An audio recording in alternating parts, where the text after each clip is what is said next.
Camp is camp. It's tough, but it's for me to want to push myself. This is what I do, this is what I live for. I'm ready for battle. I feel like I'm getting stronger, and I feel by the time the fight comes, I'll be at peak performance. One more. One more. Beautiful. Good. That's what we've got to bring him on to. Nobody can take them. Unbelievable how far and how wide sports can take you and the things that you get access to. Anthony Joshua has unleashed day one of his intense training camp for his massive showdown with Jake Paul, expected on December 19th, and he's already moving like a man on a mission. The former heavyweight king has locked into camp with total focus, sharpening every skill with ruthless discipline. Jake Paul may have surprised the world with his leap from internet fame to real boxing. But this time, he's stepping toward a true heavyweight hunter. The spotlight is blazing, the pressure is enormous, and Joshua is preparing as if he wants to send a message loud enough for the entire world to feel. Vegas, the second leg of the training camp. I'm feeling energized, I'm feeling refreshed. So yeah, come inside, have a look what's going on. Tough training, tough lifestyle, rough and tough. But listen, how else would I want it? I love it. So what am I bringing differently? I want to say a new mindset, but definitely like a new perspective. But ultimately, everything new has to lead to a win. So yeah, that's what I'm focused on right now, just winning. With training camp, it's grueling, like there's no doubt about that. But you just need to have a clear mind and be optimistic and run towards challenges every day. And that's how I'm able to get through, is just the perspective I have on what suffering looks like. There's a certain standard that one has to have if they want to achieve certain things. I am working past efforts, measures that I set out for myself. Yes, it's tough. Yes, I'm tired. Yes, my body does feel it. Reporter Mike Coher stated that the fight is already fully set for December 2025 in Miami, scheduled to stream globally on Netflix as a complete professional. Heavyweight clash, a move capable of blowing the sport's worldwide audience to an entirely new level. We mentioned earlier that Anthony Joshua still didn't have an opponent for his next fight, but he was thinking of still fighting before the end of the year. And we've got some breaking news for you now, because we're hearing that AJ is in talks with Jake Paul over a deal for a heavyweight fight in Miami next month. Of course, the YouTuber Paul has already fought the former heavyweight champion of the world, Mike Tyson, and beaten him. And he's now in talks with Anthony Joshua with a view to the two of them fighting in Miami next month. We'll keep you posted. Eddie Hearn denied those exact details, but confirmed one thing without the slightest confusion. This will not be an exhibition in any form. He explained that the battle will follow authentic Queensberry rules, real rounds, real danger, and serious stakes. No fluff gloves, no slow-down pacing. Only 10-ounce competition gloves and a fully sanctioned professional fight under the official rulebook. Anthony Joshua, your man, and Jake Paul are finalizing a deal for a December heavyweight fight in Florida. True or false?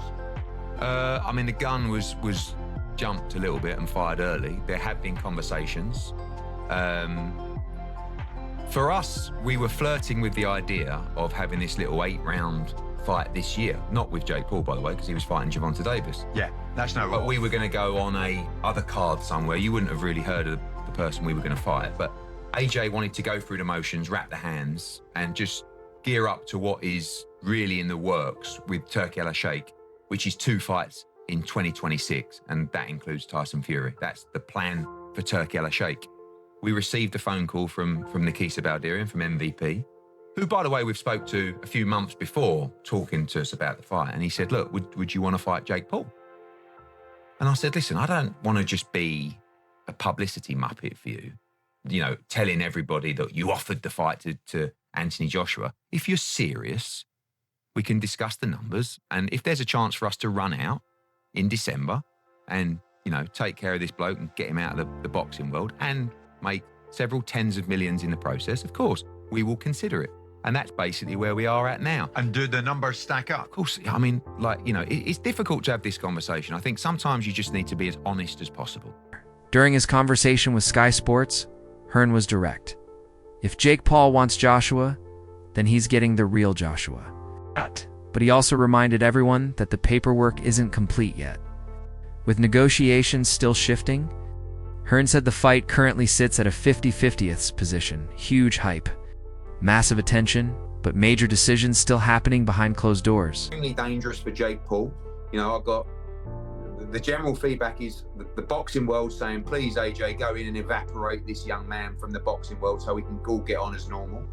You've got Jake Paul fans thinking bizarrely they can beat Anthony Joshua. And the most bizarre thing out of everything is that Jake Paul genuinely believes he will beat Anthony Joshua. I think that's the only reason we're going to see this fight, but I truly believe you're going to see it at the beginning of 2026. Hearn didn't sugarcoat his thoughts on the matchup.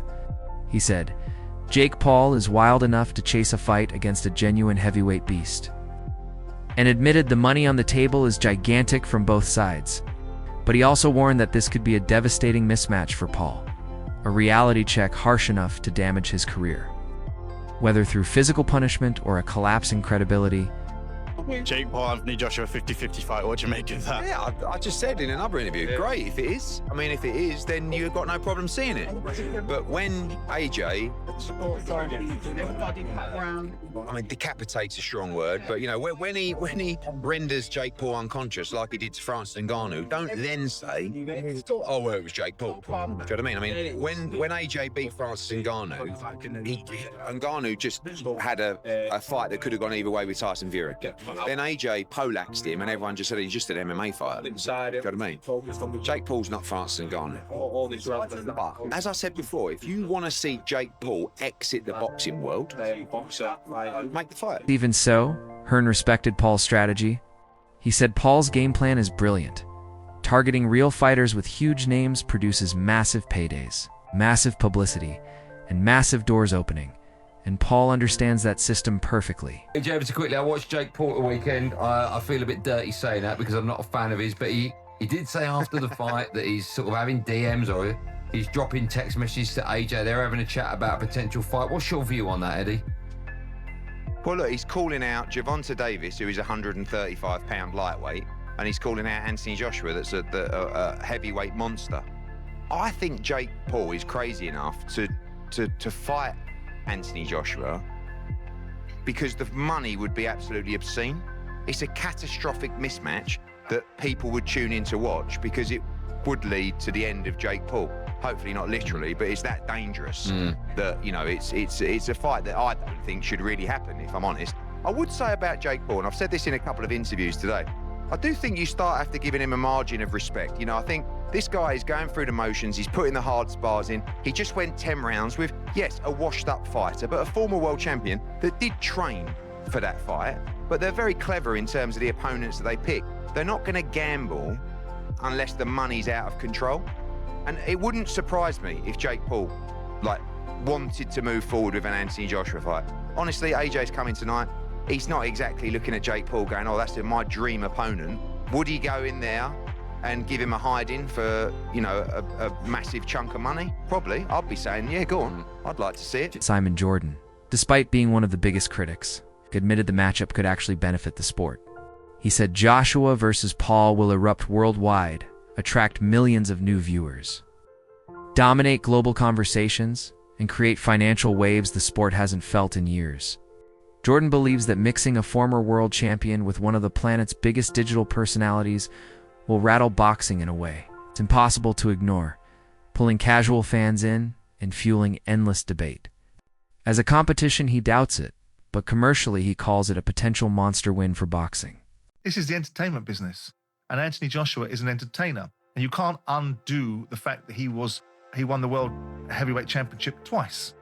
And he fought in some great fights. So why does he need this? Because he's in the business of entertainment. And if an opportunity is presented to him and someone wants to say that we can monetize this to the huge levels that are potentially available, why woun't you? It's a walk in the park. You see, you're not having Saturday night. Because I know many people wouldn't have this. Well, I'm not having. Because this isn't a proper fight where a Saturday night is. But I don't think this is a proper. I don't think that I would ever consider having a debate about whether Anthony Joshua versus Jake Paul is a proper fight between two bona fide champions. I think Jake Paul is someone that's creating a lot of opportunity for himself and using sport as the anchor for it. And will I watch it? No. And do I value it? No. But when I'm asked to be confronted with a fight between two legends' sons and then get involved in all of the nonsense that goes around it, I don't buy into the nostalgia. Jordan also ripped into the Conor Benn versus Chris Eubank Jr. fight, calling it a nostalgia-driven storyline built more on their father's history than modern talent. He said the matchup made little sporting sense, especially with Benn moving up dangerously and Eubank Jr. cutting down hard. Jordan labeled Joshua versus Paul another giant financial storm, a meeting between a former heavyweight champion and an internet superstar.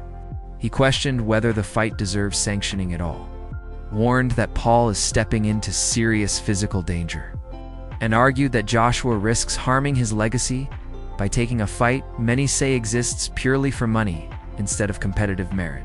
Merits the kind of returns that they're going to get for the level that they've operated in their careers. And that's one of my issues around the Conor Benn Eubank fight. This fight over here with Anthony Joshua, I know what this is. No one can dress this up. This is a turd that will get polished into a huge pile of money. And if you know that from the outset, Yeah. so I don't have any illusions about it. Neither does anybody else. Nobody thinks that this is a real fight.